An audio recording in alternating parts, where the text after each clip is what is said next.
All right, ladies and gentlemen, back at Legacy Studios, Jimmy Joe Savage here in East Liverpool. Moments ago, Rick Rokoszewski from the Keystone Mountain Lakes Regional Council of Carpenters joined me, Ted. And, of course, they've got that West Virginia connection. And we were talking about the coal mining industry and some of the things that are happening as far as the prevailing rate being gone, also the right to work being held up in court. Programs are being cut, wages are down, funding to education is gone. Good news, he told me, he just found out earlier, the president's budget includes, well, insurance for these wonderful workers as far as medical benefits. Just your overall thoughts. I know you've been really involved with helping the coal mining industry in West Virginia, which is your home away from home when you're not in Florida. Just an overall view of some of the things that I talked to him about, because I really would like to get your opinion, Ted. Well, I think the key is to grow the pie. That you can argue over prevailing wage, you can argue over everything, but if we've got a growing economy at 3 or 4%, the market's going to determine what job rate's going to be, and it's going to be higher than any prevailing wage.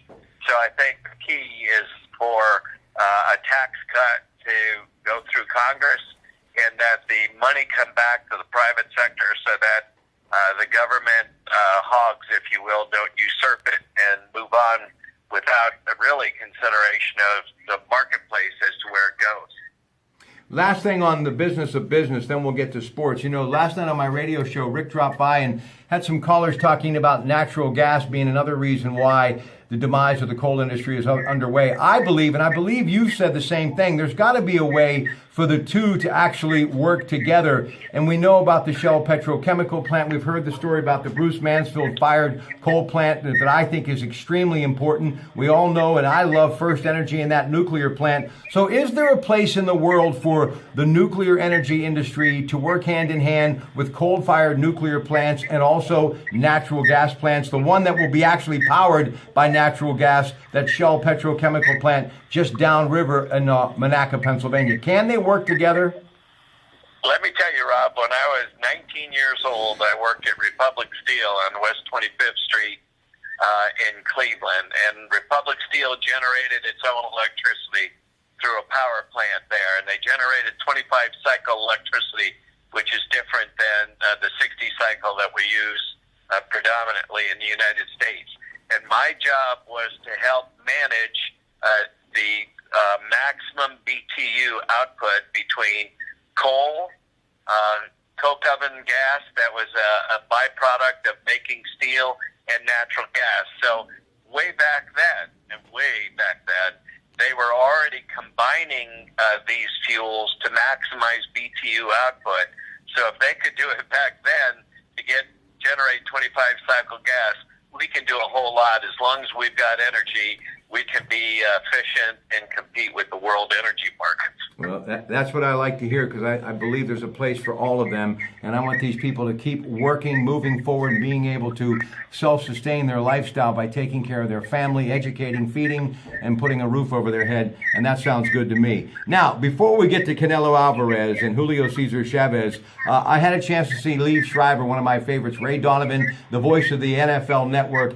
He has got a movie that got released in Venice last year, but it goes in the United States and throughout the country on May 5th. It's entitled Chuck, formerly The Bleeder. It's a great idea, the angle from Chuck Wepner's point of view, which many believe, and Sly Stallone finally admitted after some lengthy court fights, that it was really the reason he came up with Rocky after watching that 75 title fight that took place in Cleveland. It stars Elizabeth Moss, Ron Perlman, Naomi Watts, and I got to tell you, I always had a special place in my heart for Chuck Wepner. Talk about that and why I believe people need to go see this movie.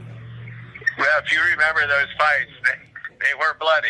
I mean, he never stopped, and it certainly did remind you of Sly Stallone and the Rocky movies. I mean, Wepner he was a warrior, but he didn't know when to stop. And the referees back then didn't necessarily stop a fight like they do now. So it was a storyline, and, he survived it. And Sly Stallone took advantage of it and made, I don't know how much, but hundreds of millions, I'm sure. But it was a great story, great fight, but it's a time long ago in the land far away. Well, let me just say this. Most of us dream to be Muhammad Ali, but in reality, we would be very happy to beat Chuck Wepner and at least fought for the title one time. I always thought he was a very courageous guy. Plus, he was in the liquor business after he got done boxing and was selling fine wine and spirits and beer. And I think that's a pretty good way to make a living. And the great thing about Liev Schreiber, he's also the voice of a lot of the boxing that they do on HBO. And coming up, HBO pay-per-view, Mobile T Arena, Golden Boy Productions, Oscar de la Hoya presents its Cinco de Mayo, the greatest holiday in Mexico. It will be Canelo Alvarez and his opponent, Julio Cesar Chavez Jr., the son of, I believe, the greatest Mexican fighter of all time. They're at that catch weight of 164.5.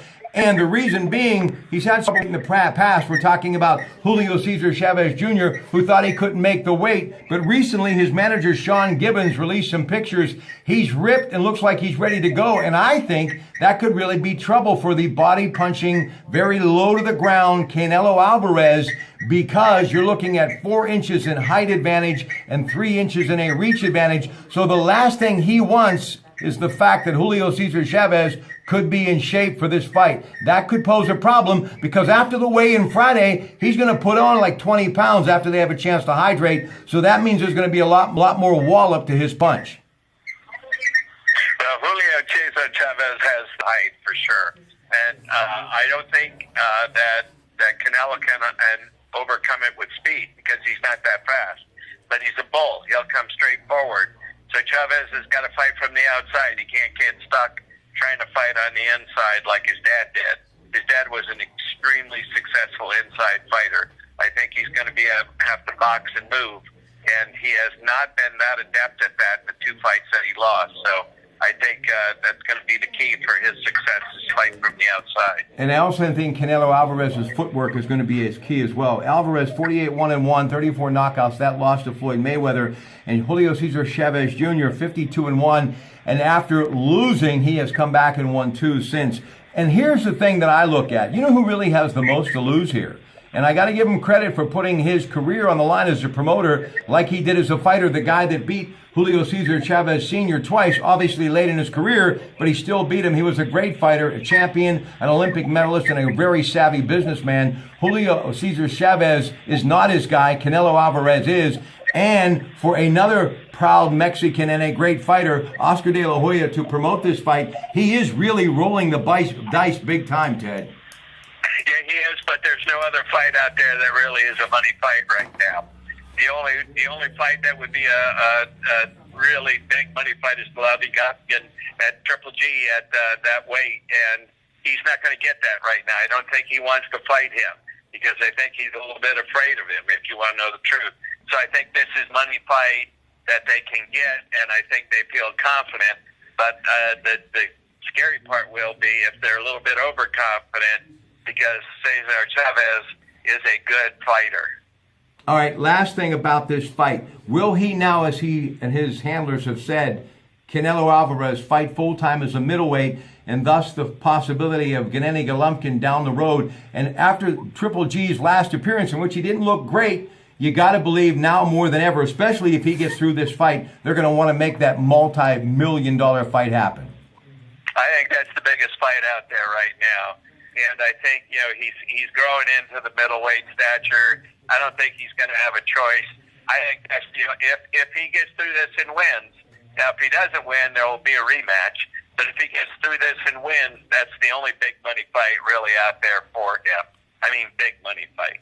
10 or no on the AT&T Sports Line. Again, it is Canelo Alvarez, Julio Cesar Chavez Jr., Saturday night, Mobile T Arena in Las Vegas, HBO pay-per-view. Good night from East Liverpool, Ohio. Thanks.